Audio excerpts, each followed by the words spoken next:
Tim Scoose has been playing hockey for a long time, all the while pondering its toxic culture.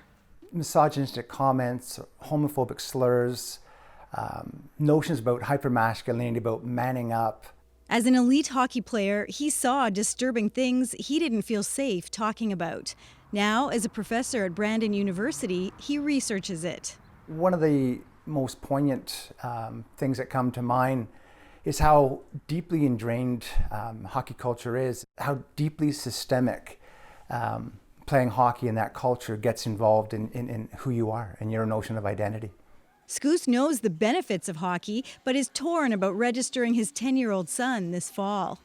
What is he learning through the game of hockey? And how do we have a say in what that's going to be?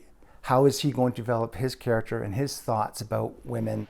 Many hockey parents have the same concerns, but they're afraid to speak up, worried their children will be ostracized. That's part of the culture we need to change. Hockey Winnipeg president Darryl Fowler is getting a lot of phone calls from parents these days. The parents want to know, what the fees are going towards. So, out of the $23.80, it gets sent on to Hockey Canada every year. He's skeptical about Hockey Canada's action plan and says it's time for the grassroots to push back. Just because somebody comes out and says this is our plan, we can't just sit there and say, okay, great, we're gonna drop it. Again, we want to see the accountability.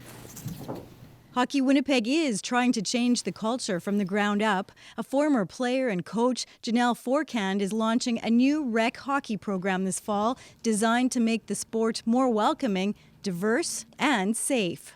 It's not going to change overnight, but we cannot give up, because the moment we step out of the game, then it's never going to get better. This week, Hockey Canada created a new position meant to overhaul how it deals with maltreatment, harassment, and abuse.